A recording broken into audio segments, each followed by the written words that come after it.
Au mariage de ma sœur, devant 200 invités, mes parents ont exigé les clés de mon duplex parisien. Quand j'ai dit non, ma mère m'a giflé si fort que ma boucle d'oreille a volé. Je suis partie, j'ai passé un appel. 1 heure plus tard, un homme est entré. En le voyant, ma mère s'est mise à hurler.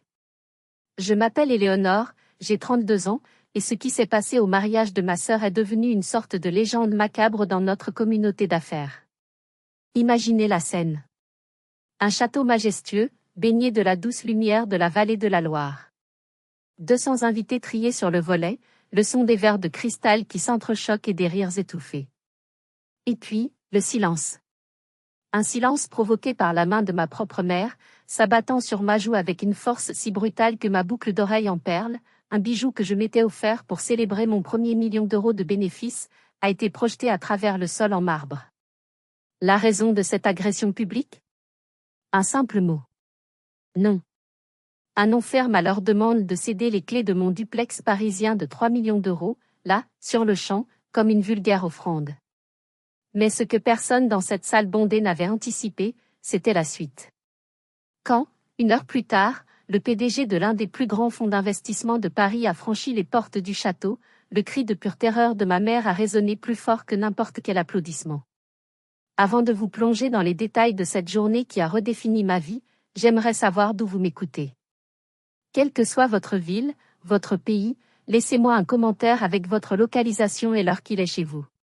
C'est fascinant de voir jusqu'où les histoires peuvent voyager. Pour comprendre la froideur calculée de ma vengeance, il faut d'abord comprendre la chaleur brûlante de l'humiliation. Pour cela, il faut remonter le temps, quelques heures plus tôt, lors de mon arrivée dans ce qui semblait être un conte de fées. Le trajet depuis Paris ce matin-là avait été étrange.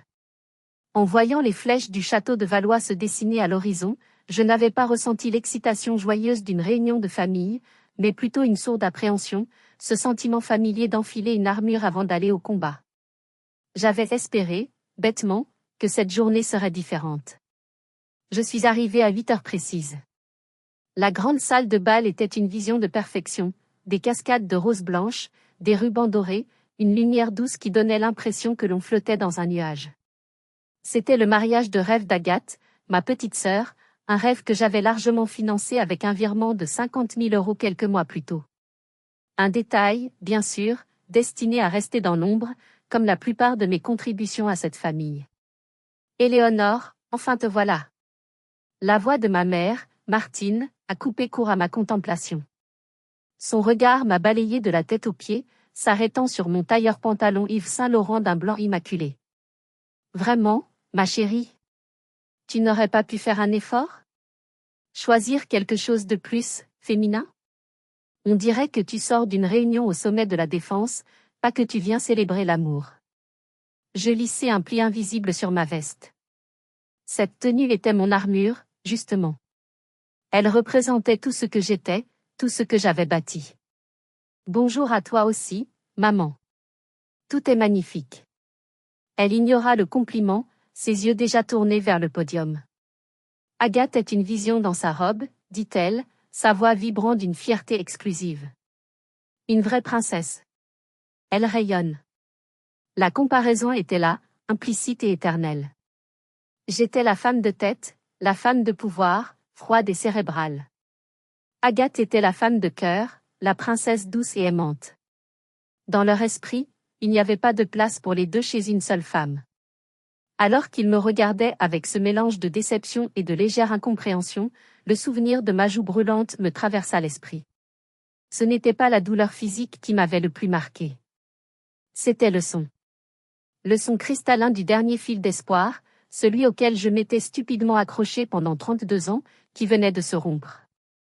En cet instant, j'ai compris que j'étais seule, et que ma seule alliée serait la femme qu'ils avaient passé toute une vie à essayer d'effacer. Le château était un chef-d'œuvre d'architecture, un labyrinthe de salons opulents et de couloirs chargés d'histoire. Chaque tapisserie, chaque dorure criait la richesse et la tradition. Un décor somptueux pour le drame qui se préparait, un contraste ironique avec la pauvreté émotionnelle de ma propre famille. Alors que je me dirigeais vers la salle de bal, mon père, Gérard, m'intercepta, une liasse de papier à la main. Éléonore, une seconde. Jette un œil au plan de table. Il me tendit la liste. C'était un champ de mine sociale. Mon oncle Robert, qui avait eu une liaison avec la femme de son associé, était assis juste à côté du dit associé. Deux concurrents notoires dans le secteur du vin étaient face à face. C'était un travail d'amateur. Mais ne change pas tout, hein, ajouta-t-il avec un clin d'œil condescendant. On sait que tu aimes tout contrôler. Je pris les papiers sans un mot. Mon besoin de contrôle leur avait sauvé la mise plus d'une fois, que ce soit en renégociant secrètement un prêt bancaire pour leur entreprise chancelante ou en réglant discrètement une facture de traiteur impayée pour ce même mariage la semaine dernière, un détail qu'ils ignoraient totalement. La famille passe avant tout, Éléonore, me lança mon père par-dessus son épaule. Tu devrais essayer de t'en souvenir. Peut-être que tu comprendras quand tu auras enfin une famille à toi. Si jamais tu te calmes un peu, bien sûr. Chaque mot était une petite fléchette empoisonnée, tirée avec une désinvolture qui la rendait encore plus douloureuse. Je me mis au travail, déplaçant des noms, apaisant des conflits avant même qu'ils n'éclatent. C'est là, un carton de placement à la main, que le souvenir m'assaillit, plus vif que jamais. J'avais 16 ans. L'excitation me faisait vibrer. Je venais de remporter le premier prix du concours général de mathématiques, une distinction prestigieuse qui ouvrait les portes des meilleures classes préparatoires. Mes parents, pour une fois, semblaient fiers. Ils avaient promis un dîner de célébration dans mon restaurant préféré. J'avais choisi ma robe. J'avais passé la journée à imaginer leurs éloges. Je suis rentrée à la maison, mon diplôme sous le bras, le cœur battant. J'ai trouvé ma mère dans le salon, enlaçant Agathe, qui avait 14 ans et sanglotait bruyamment. « Qu'est-ce qui se passe ?» ai-je demandé, mon propre bonheur s'évaporant déjà. « Ta sœur est dévastée », avait répondu mon père, d'un ton grave. Elle n'a pas été prise dans l'équipe de cheerleading. Oh. Je suis désolée, Agathe. Nous devons être là pour elle ce soir, avait déclaré ma mère, me lançant un regard qui signifiait « ne rends pas les choses plus compliquées ». Elle a le cœur brisé. Nous allons commander des pizzas et regarder son film préféré. Nous fêterons ton prix un autre jour. Un autre jour n'est jamais venu. Mon diplôme est resté sur la cheminée pendant une semaine avant de disparaître dans une boîte en carton au grenier. Ce soir-là, j'ai compris que ma réussite serait toujours secondaire face aux émotions de ma sœur. Mes accomplissements étaient une simple formalité, tandis que ses déceptions étaient des tragédies nationales. Je secouai la tête pour chasser ce souvenir. Le passé était le passé. J'avais appris à ne plus rien attendre d'eux. Mon rôle était clair, celui de la pourvoyeuse silencieuse, du soutien logistique et financier invisible. Un équilibre précaire que j'avais maintenu par habitude, peut-être, par une lueur d'espoir tenace que les choses pourraient changer. Mais ce jour-là, au milieu des fleurs et du champagne, je ne savais pas encore qu'ils n'allaient pas se contenter d'ignorer mes réussites. Ils allaient essayer de me les voler. Que se passe-t-il quand le personnage secondaire, celui qui finance discrètement la production, décide soudain que le scénario ne lui convient plus? Le théâtre tout entier risque de s'effondrer. Au fur et à mesure que la matinée avançait, la salle de bal se remplissait de parents et d'amis, un flot de chapeaux élégants, de costumes coûteux et de sourires superficiels. Pour moi, c'était comme nager dans un aquarium de requins polis. Les attaques n'étaient pas frontales, mais consistaient en de petites morsures, des pics déguisés en plaisanterie. Ma tante Sally, la sœur de ma mère, fut la première à frapper. « Éléonore, ma chérie. Toujours aussi chic. Alors, ce petit studio à Paris, tu t'y plais? Ça ne doit pas être bien grand, mais c'est un début. » Avant que je puisse répondre que mon petit studio était en fait un duplex de 300 mètres carrés, ma cousine Chloé enchaîna, un sourire narquois aux lèvres. « Maman, sois gentille. Éléonore aime son indépendance. Et puis, pour une personne seule, à quoi bon avoir plus grand? Ce serait triste, tout cet espace vide. » Le rire léger du groupe qui les entourait fut comme une gifle. Chaque mot était calculé pour me rappeler mon statut, la femme seule, la carriériste qui avait sacrifié sa vie personnelle. Agathe, ma sœur, arriva à ce moment-là, glissant entre les invités comme une véritable princesse. Elle posa une main sur mon bras, un geste faussement compatissant. « Ne les écoute pas, Léo. Ils ne comprennent pas. Toi, tu as toujours eu de grands rêves. Parfois un peu trop grands, ajouta-t-elle avec un rire cristallin, comme l'année dernière, quand tu nous as dit que tu envisageais d'acheter une Porsche. On a tous bien ri. Elle savait parfaitement que la Porsche Panamera était garée sur le parking du château. Mais dans leur récit, j'étais la rêveuse un peu fantasque, celle dont les ambitions étaient une source d'amusement, jamais de fierté. Il était plus facile pour eux de me voir ainsi que d'admettre la réalité de mon succès, car cette réalité aurait remis en question leur propre choix et leur propre vision du monde. Mon téléphone vibra dans ma pochette. C'était un message de mon ex, Mathieu, le banquier d'affaires. Un simple « félicitations à ta sœur ». Cela faisait 6 mois que nous avions rompu. La conversation finale rejoua dans ma tête. Nous étions dans mon duplex, justement.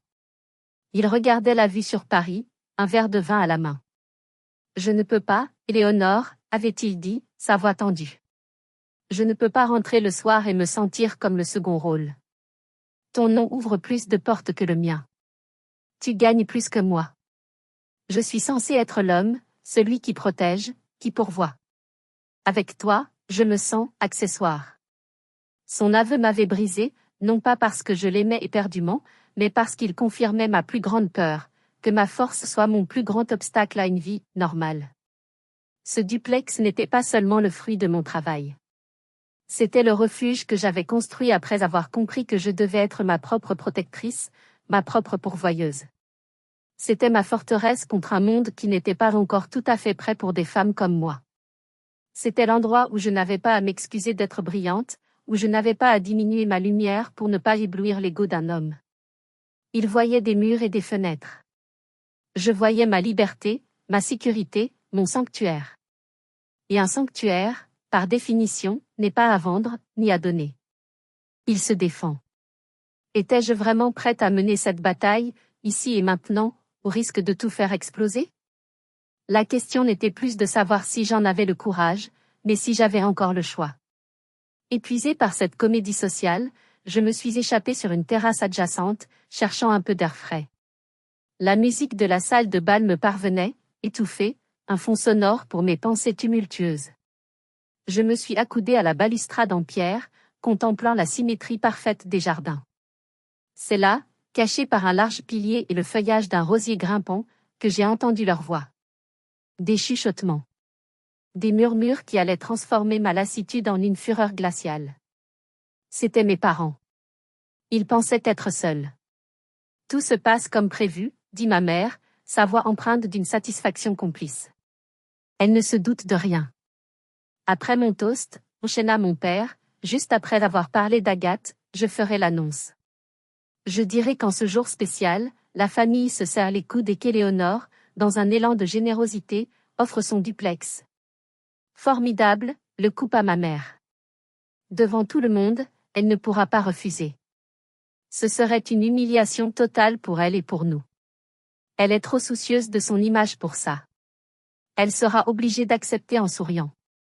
J'ai senti le sang quitter mon visage. Ce n'était pas une idée de dernière minute, une demande maladroite. C'était un guet-apens. Une conspiration préméditée pour me dépouiller publiquement de ce que j'avais de plus précieux. Mon père eut une brève hésitation. Une lueur de conscience, peut-être. Martine, tu es certaine? C'est peut-être un peu brutal. Elle a travaillé si dur pour. La réponse de ma mère fut instantanée, balayant ses doutes d'un revers de main. Brutal? Gérard, c'est pour le bien de la famille. Pour l'avenir d'Agathe. Elle est si fragile, elle a besoin d'un bon départ. Éléonore, elle, est forte. Elle peut s'en remettre, elle en achètera un autre. Et puis, entre nous, elle nous le doit bien. Sa réussite, c'est aussi un peu grâce au sacrifice que nous avons fait, à l'éducation que nous lui avons donnée. Cette logique tordue, cette façon de s'approprier mes succès pour justifier leur vol, me révulsa. Ils n'étaient pas seulement avides. Ils étaient délirants. Ils s'étaient convaincus que mon succès leur appartenait, qu'ils avaient le droit d'en disposer comme bon leur semblait. Puis vint la phrase finale, celle qui anéantit la dernière parcelle d'affection que je pouvais encore ressentir pour elle. Et de toute façon, dit-elle avec un petit rire sec, qu'est-ce qu'elle ferait d'un si grand espace toute seule? Ce n'est pas comme si elle allait un jour y élever une famille.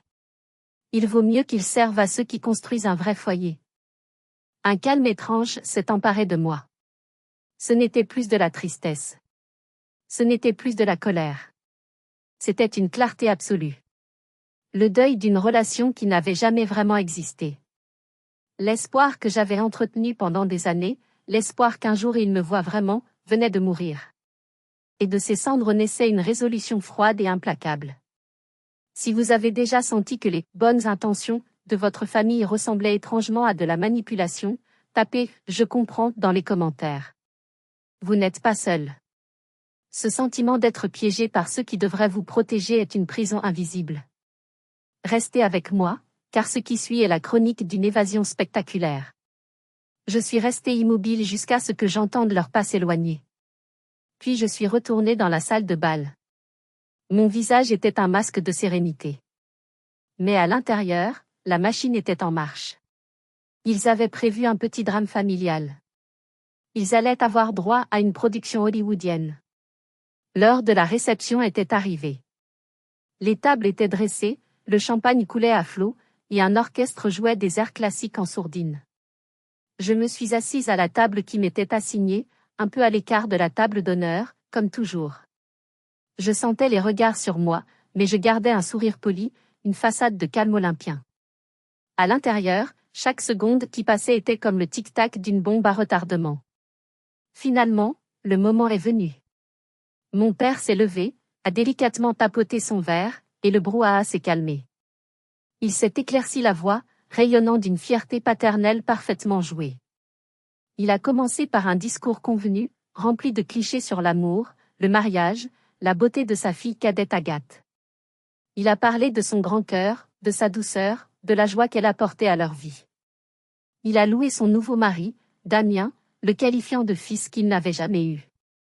Chaque mot était une couche de sucre supplémentaire sur le gâteau empoisonné qu'il s'apprêtait à me servir. Mais une famille, a-t-il poursuivi, son ton devenant plus solennel, ce n'est pas seulement un nouveau couple. C'est un réseau de soutien.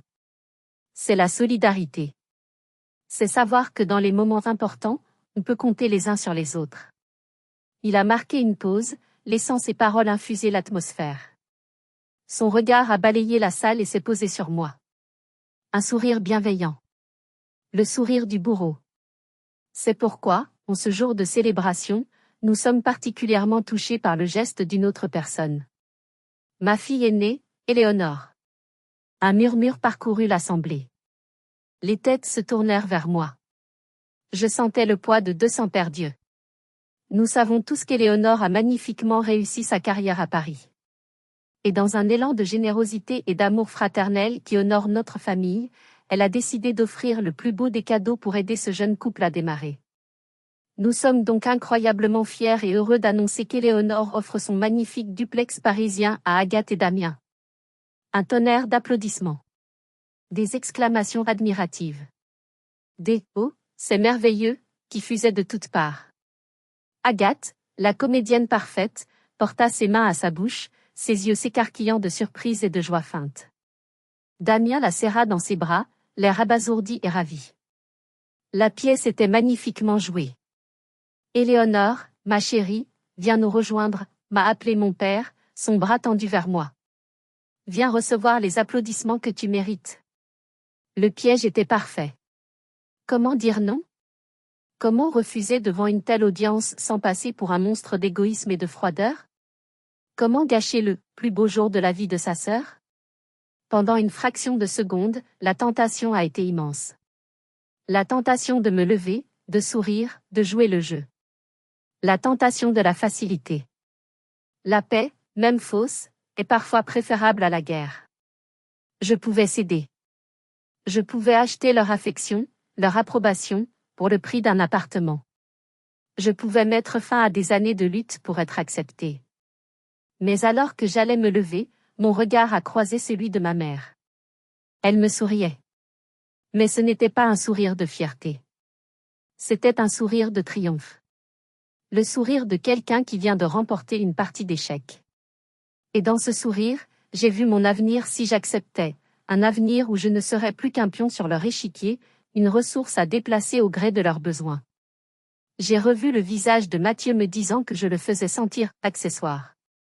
J'ai revu mon diplôme de maths prenant la poussière au grenier. Et j'ai su. Je savais que si je me levais pour accepter, la personne qui s'asseyait ensuite ne serait plus vraiment moi.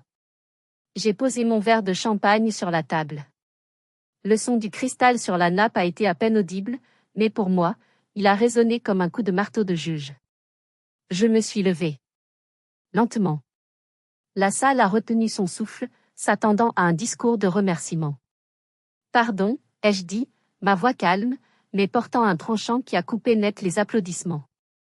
De quoi parlez-vous exactement? Le silence qui s'est abattu sur la salle était d'une densité presque palpable. Les sourires se sont figés. Les derniers applaudissements sont morts dans l'œuf.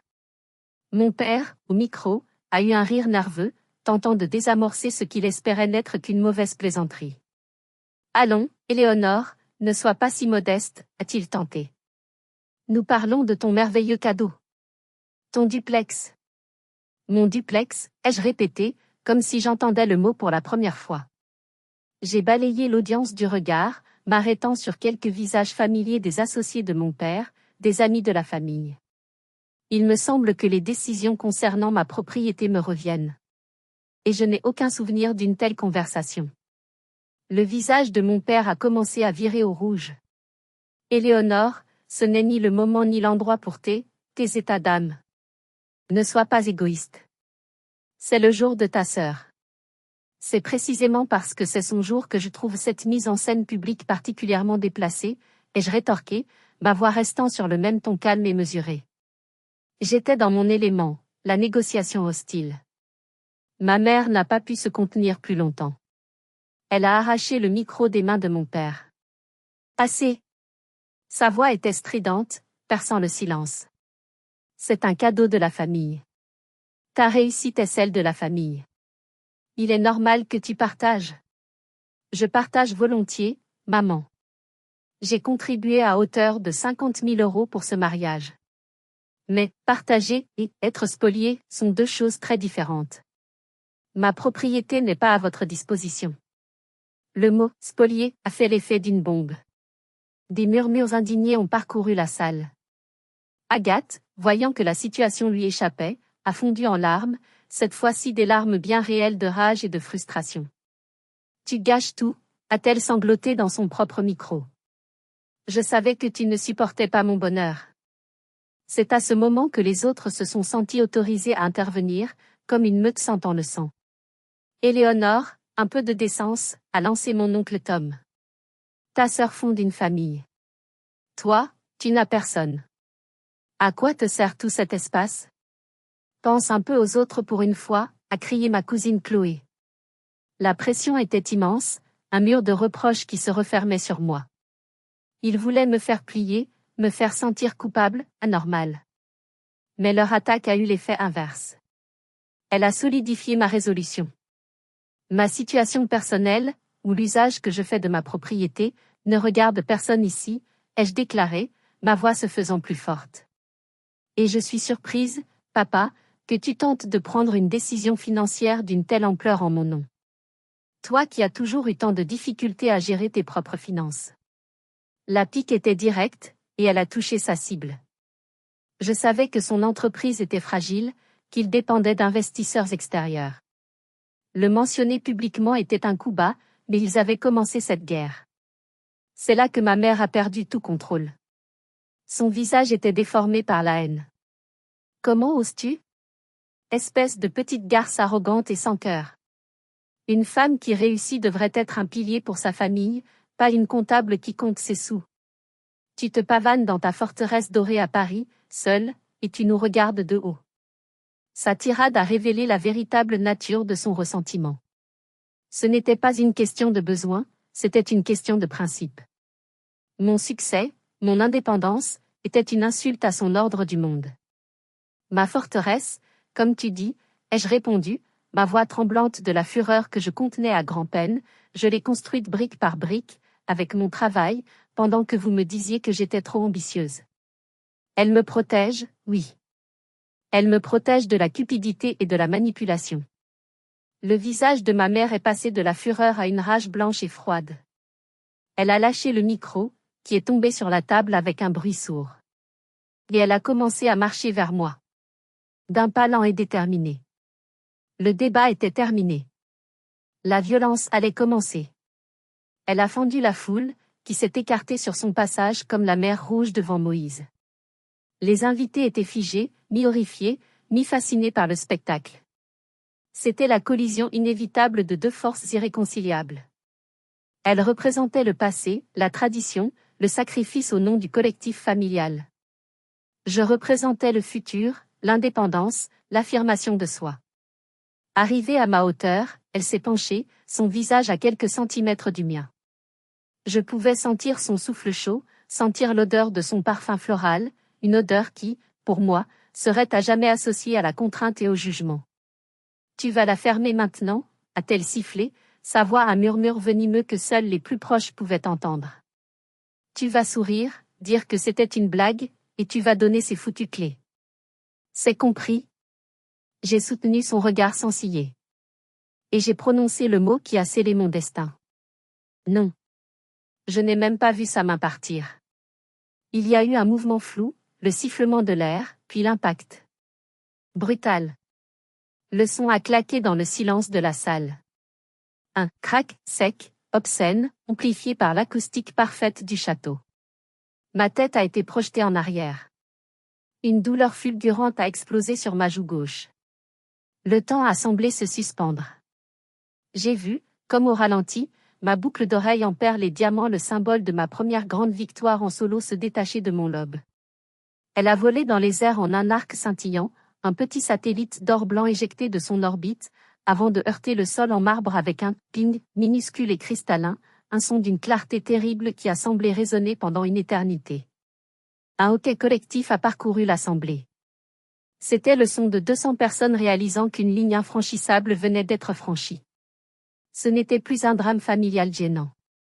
C'était une agression. Ma mère était là, la main encore levée, le souffle court, ses yeux écarquillés trahissant un mélange de fureur et de choc, comme si elle ne pouvait pas croire elle-même à la violence de son propre geste. Mon père, à la table d'honneur, était à moitié levé de sa chaise, la bouche ouverte, paralysé. Agathe avait arrêté de pleurer, le visage figé dans une expression de pure stupéfaction. Ma joue me lançait une douleur sourde et pulsante. Mais je ne l'ai pas touchée. Je n'ai pas pleuré. Je suis restée là, droite, laissant le silence faire son œuvre. Je les ai laissés voir. Voir la marque rouge qui commençait à apparaître sur ma peau. Voir le résultat de leur cupidité. Puis, avec un calme qui semblait venir d'un autre monde, j'ai fait un pas, puis un autre. Mes talons claquaient sur le marbre, seul son dans la salle silencieuse. Je me suis dirigée vers l'endroit où brillait ma boucle d'oreille. Je me suis accroupie avec grâce, comme si je ramassais une fleur. Je l'ai prise dans la paume de ma main. Le contact du métal froid et de la perle lisse contre ma peau était un point d'ancrage dans la réalité. Je me suis relevée, et avec des gestes lents et précis, je l'ai remise à mon oreille, ignorant la douleur cuisante. C'était une déclaration. Vous pouvez me frapper, mais vous ne pouvez pas me briser. Je me suis redressée complètement. J'ai lissé ma veste, un geste presque machinal pour restaurer l'ordre. Et j'ai regardé ma mère. Excusez-moi, ai-je dit, ma voix n'ayant pas la moindre inflexion. Puis, je me suis tournée vers la table d'honneur, mon regard ignorant mes parents et se posant sur ma sœur. Félicitations pour ton mariage, Agathe. Je te souhaite sincèrement tout le bonheur du monde. Sur ces mots, j'ai récupéré ma pochette, j'ai tourné le dos à la scène et j'ai commencé à marcher vers la sortie. Je ne fuyais pas. Je battais en retraite stratégique. Chaque pas était mesuré, confiant. Le bruit de mes talons était le son de ma liberté. Dès que les lourdes portes en chêne se sont refermées derrière moi, me coupant de l'onde de choc qui devait certainement déferler dans la salle, j'ai sorti mon téléphone. Mon cœur battait à tout rompre, mais mes doigts étaient stables. J'ai appuyé sur un favori. Il a répondu avant la fin de la première sonnerie. Victor. C'était Léonore. Ma voix était un peu rauque. Je suis au château de Valois, près de Tours. Tu m'as dit que tu étais dans ton domaine ce week-end. Ils l'ont fait. Ils ont dépassé la ligne.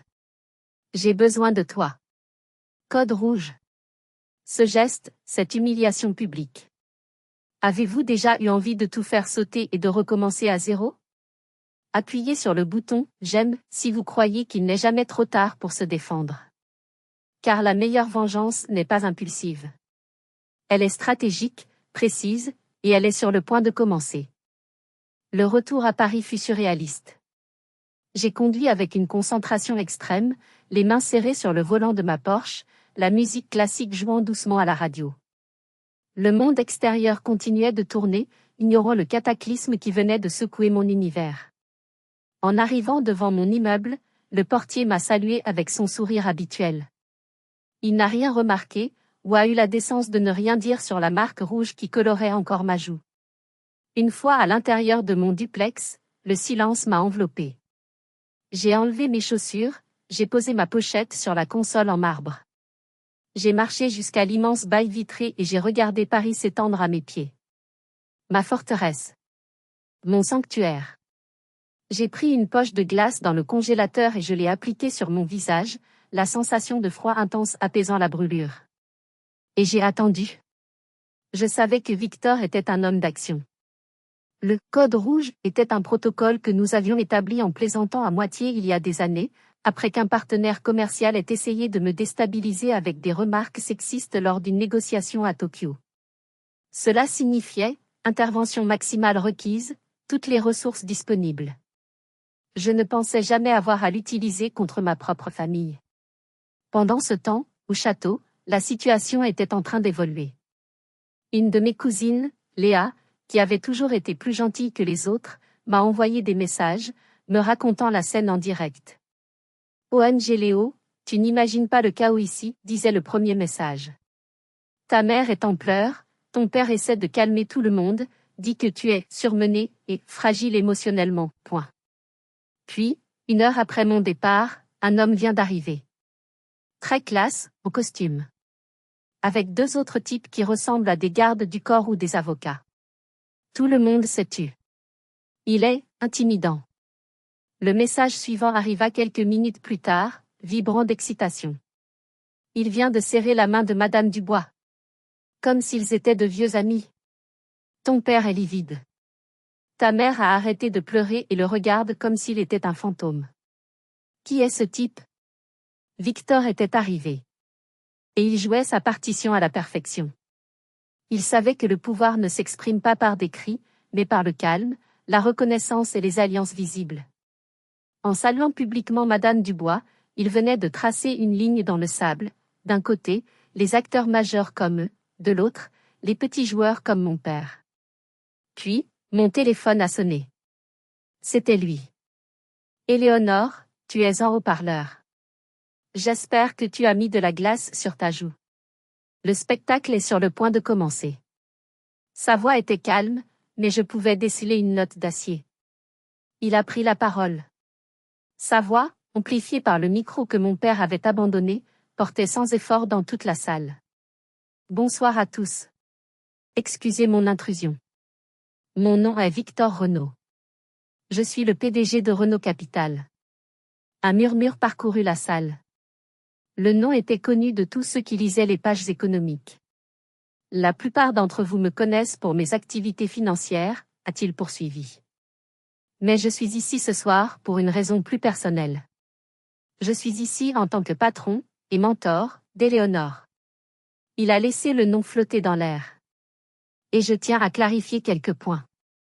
Éléonore n'est pas simplement une carriériste qui a bien réussi. J'ai rencontré Éléonore il y a 8 ans.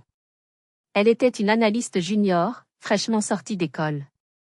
Lors d'une réunion stratégique, elle a eu le courage de contredire publiquement 3 de ses directeurs et moi-même, concernant un projet d'investissement à 50 millions d'euros en Chine. Elle affirmait, seule contre tous, que nous nous basions sur des données erronées et que nous courions au désastre. Elle a risqué son poste ce jour-là. Il a marqué une pause, son regard balayant l'audience, captivant chaque personne. Elle a travaillé toute la nuit, bénévolement, pour nous fournir un rapport de contre-analyse de 80 pages. Elle avait raison. Chaque mot était juste. Elle nous a sauvés non seulement de la perte de 50 millions, mais aussi d'un scandale qui aurait pu ternir notre réputation pour des années. Ce n'est pas votre fille fragile et surmenée que vous avez agressée ce soir, Gérard. C'est l'une des femmes d'affaires les plus brillantes de sa génération. C'est la vice-présidente qui dirige notre expansion en Asie. Le contrat de Singapour qui a rapporté 40 millions d'euros à notre fonds? C'était elle. Le partenariat exclusif avec Samsung que votre propre entreprise convoitait? C'est elle qui l'a négocié et signé dans un salon privé à Séoul. Le silence dans la salle était total. C'était le silence de la stupéfaction. Le silence de gens qui réalisent que la personne qu'ils ont méprisée et diminuée pendant des années est en fait une géante. C'est impossible, a balbutié mon père, sa voix à peine un murmure, mais le micro était assez sensible pour capter son déni. C'est ma fille. Je saurais. Apparemment non, a rétorqué Victor, sans la moindre pitié.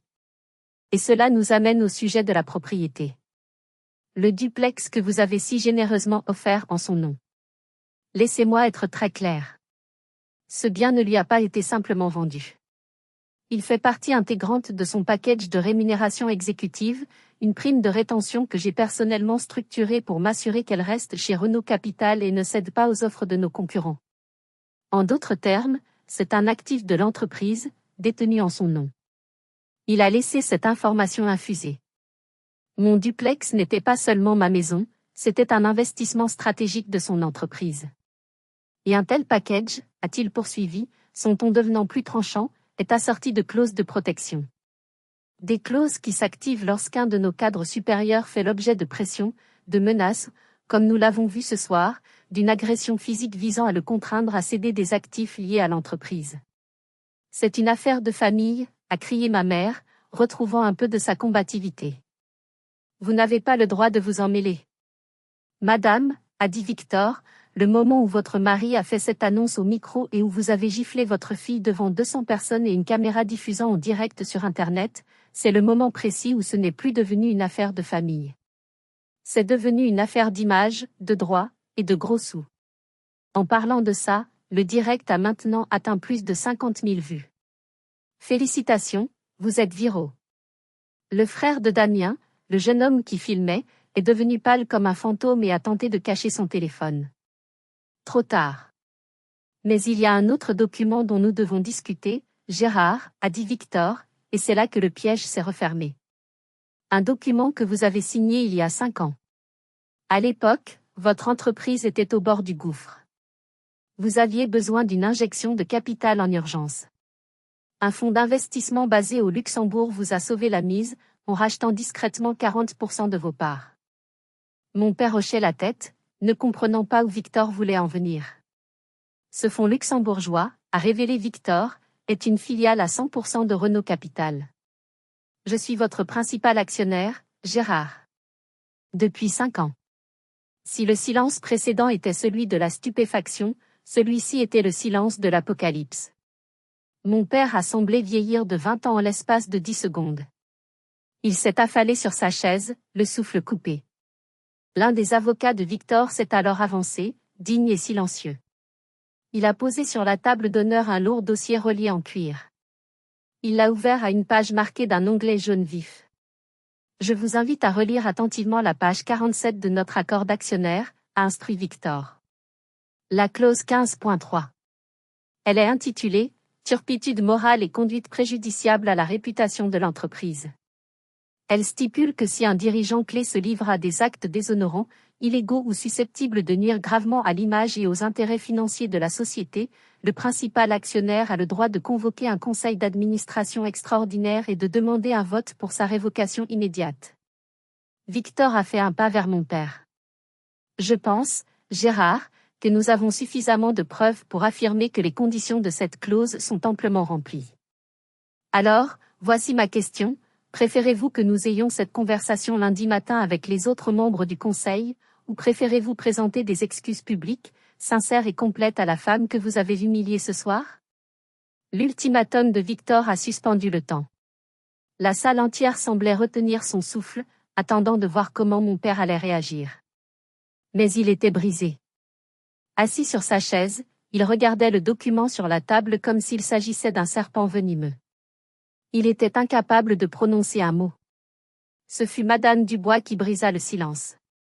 La matriarche de l'industrie, dont le contrat représentait près d'un tiers du chiffre d'affaires de l'entreprise de mon père, se leva. Elle n'a pas élevé la voix. Elle n'en avait pas besoin. Son calme était plus dévastateur que n'importe quel cri. Elle s'est approchée de la table d'honneur, a regardé mon père droit dans les yeux. Gérard, a-t-elle dit, sa voix claire et nette, notre partenariat est basé sur la confiance et le respect. Ce que j'ai vu ce soir est un manquement fondamental à ces deux principes. Considérez notre contrat, d'une valeur de 5 millions d'euros annuels, comme suspendu avec effet immédiat. Mon service juridique prendra contact avec le vôtre lundi pour discuter des modalités de rupture. Elle n'a pas attendu de réponse. Elle s'est tournée vers Victor, lui a adressé un bref hochement de tête, un signe de respect entre puissances, puis a traversé la salle d'un pas digne et a quitté le château. Son départ a été le signal de la débandade. C'était comme si sa décision avait donné la permission aux autres de suivre leur conscience, ou du moins, leur instinct de conservation. David Kim, de Kim Electronics, s'est levé, a murmuré quelque chose à l'oreille de sa femme, et ils sont partis. Un autre couple, des investisseurs dans l'immobilier, leur a emboîté le pas. C'était une hémorragie lente mais inexorable de capital social et financier. La réputation de ma famille, si soigneusement construite sur des apparences, se dissolvait en temps réel. Le coup de grâce est venu de la nouvelle belle famille. Le père de Damien, un homme d'habitude jovial et bon vivant, s'est approché de mon père, le visage grave. Gérard, Martine, a-t-il commencé, sa voix lourde de déception. Je ne sais pas quels sont vos problèmes, mais nous ne voulons pas que notre fils et notre future famille y soient mêlés. Ce mariage est, au mieux, reporté. Nous devons sérieusement reconsidérer cette union. La mère de Damien, une femme discrète, a simplement attrapé le bras de son fils et l'a tiré doucement mais fermement loin d'Agathe, qui le regardait, incrédule. C'est là qu'Agathe a explosé. Sa tristesse feinte s'était transformée en une rage pure et enfantine. Mais c'est MON mariage, a-t-elle hurlé, son visage rouge et couvert de larmes. C'est ma journée. Vous ne pouvez pas faire ça. C'est de sa faute, a-t-elle crié en pointant un doigt tremblant en direction de la porte par laquelle j'étais sortie. Il semble en effet que ce soit votre journée, mademoiselle, a répondu Victor, sa voix ne contenant aucune trace de sympathie. C'est la journée où vous apprenez que le monde ne tourne pas autour de vos caprices et que le succès des autres n'est pas rendu. Victor m'a parlé une dernière fois au téléphone, sa voix plus douce maintenant. Éléonore, je pense que le message est passé. Les documents restent ici.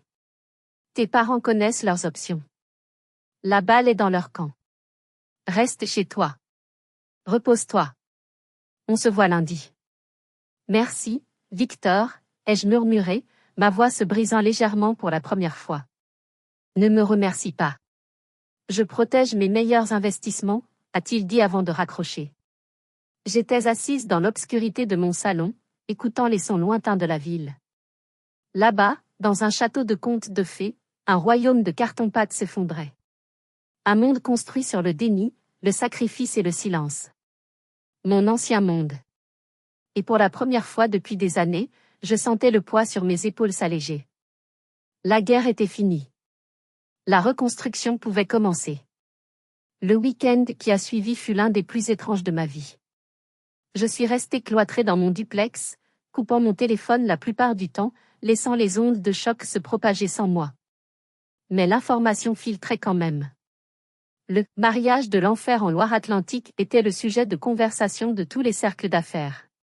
Des articles de blogs financiers analysaient la situation sous l'angle de la gouvernance d'entreprises familiales toxiques.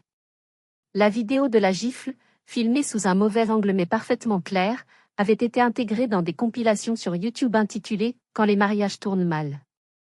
Un ancien collègue de l'entreprise de mon père m'a appelé, sa voix basse et conspiratrice. Il m'a décrit une ambiance de panique totale. Les téléphones ne cessaient de sonner, mais c'étaient des appels de clients annulant leurs commandes ou de fournisseurs demandant des paiements anticipés, craignant la faillite. Les 6 contrats perdus le soir même n'étaient que le début. La réputation de fiabilité de mon père était en lambeaux. Les excuses sont arrivées le lundi matin, 47 heures après l'ultimatum, comme promis. Elles n'ont pas été publiées dans un coin obscur, mais en pleine page dans la section économique du Figaro. Le texte était froid, impersonnel, manifestement rédigé par un avocat spécialisé en gestion de crise.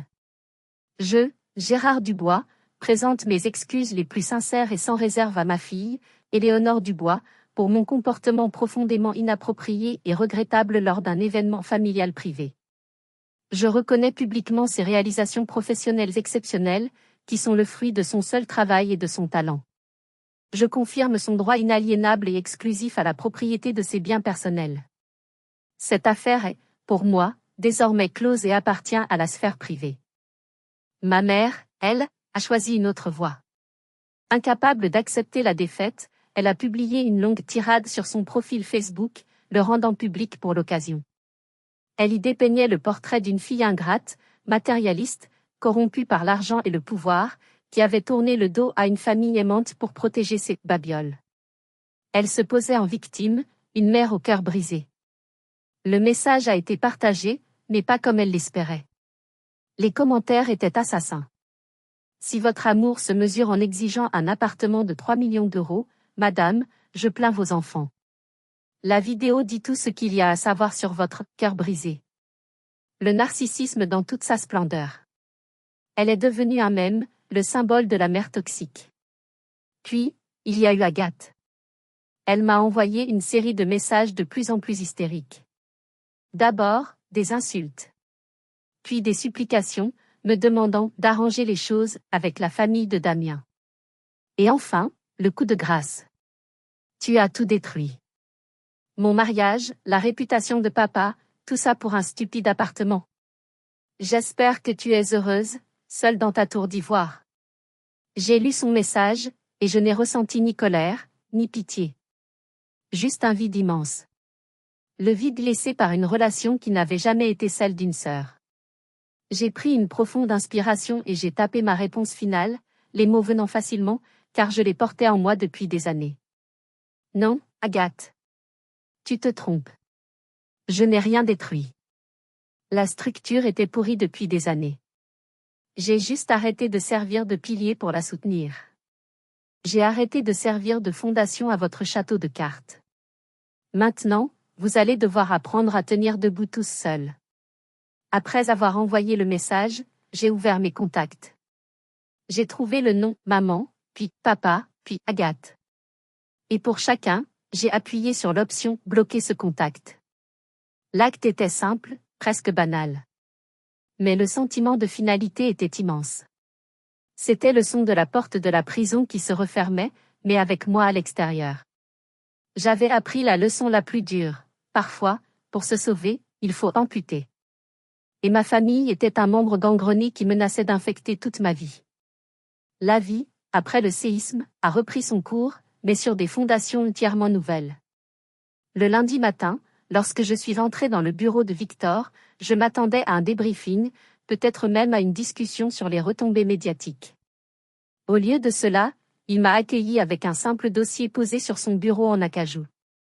Le conseil d'administration s'est réuni de manière informelle hier soir, a-t-il commencé, sans préambule. Ta promotion au poste de vice-présidente senior des opérations mondiales a été approuvée à l'unanimité. Ce n'est pas une récompense pour ce que tu as enduré, Éléonore. C'est la reconnaissance de ce que tu es. Quelqu'un qui ne cède pas sous la pression, qui protège ses actifs et donc les nôtres et qui a une vision stratégique même dans le chaos. Le poste est à toi si tu le veux. Je l'ai accepté. La promotion était assortie d'une augmentation substantielle et d'un nouveau package d'options d'achat d'actions. Ma première décision fut de prendre ma prime de signature et de faire un chèque de 250 000 € à la Maison des Femmes, une association qui aide les victimes de violences conjugales et psychologiques à se reconstruire. J'ai fait le don de manière anonyme. Ce n'était pas pour la publicité. C'était une façon de transformer la laideur de ce que j'avais vécu en quelque chose de positif, de donner à d'autres femmes les ressources que j'avais eu la chance d'avoir pour m'échapper. J'ai entendu des nouvelles de mon ancienne famille par intermittence, à travers des tiers. L'entreprise de mon père n'a pas fait faillite, mais elle a dû être massivement restructurée. Il a été contraint de vendre une partie de ses actifs et de céder une plus grande part du contrôle à ses investisseurs. Il a perdu le royaume qu'il dirigeait. J'ai appris, bien plus tard, qu'il avait commencé une thérapie, essayant de comprendre comment il avait pu en arriver là. Agathe, après son divorce, a dû quitter le grand appartement que ses beaux-parents lui avaient prêté. Elle a dû trouver un travail pour la première fois de sa vie. Le monde réel, sans le filet de sécurité familiale que j'avais tissé pour elle, s'est avéré être un choc brutal. Ma mère, quant à elle, s'est enfermée dans son rôle de victime, s'aliénant ses derniers amis avec son récit obsessionnel de la trahison de sa fille. Ma vie, de son côté, s'est épanouie. La famille que j'ai choisie a remplacé celle que j'ai perdue. Mes collègues, mon équipe, Victor et sa femme, sont devenus mon cercle de confiance. Les dîners chez eux n'étaient pas basés sur des obligations, mais sur une affection et un respect mutuel. Leur fille, qui poursuivait de brillantes études, me posait des questions sur ma carrière, me voyant non pas comme une anomalie, mais comme un modèle. Un soir, alors que je dînais avec elle, la plus jeune m'a dit, « Ce que tu as fait, ça m'a fait comprendre que je n'aurai jamais à choisir entre ma carrière et le respect que je me dois. » Ces mots, prononcés avec une sincère admiration, ont guéri une blessure en moi que je ne savais même pas si profonde. Aujourd'hui, chaque matin, je prends mon café en regardant le soleil se lever et dorer le sommet de la tour Eiffel depuis ma baie vitrée. Ce duplex n'est plus ma forteresse. C'est devenu un mémorial. Le mémorial de la décision la plus importante de ma vie, la décision de me choisir. Il me rappelle que la paix intérieure n'a pas de prix, et qu'il ne faut laisser personne, pas même ceux qui partagent votre sang, vous convaincre du contraire. Si mon histoire a trouvé un écho en vous, si vous avez déjà été confronté à un choix impossible entre votre bien-être et les attentes de votre famille, partagez-la. Commentez « le respect d'abord » si vous pensez que la dignité n'est jamais négociable. Votre histoire compte. Votre paix est essentielle. Et vous méritez de vivre dans un lieu, physique ou mental, qui est un sanctuaire, et non un champ de bataille. Merci de m'avoir écouté.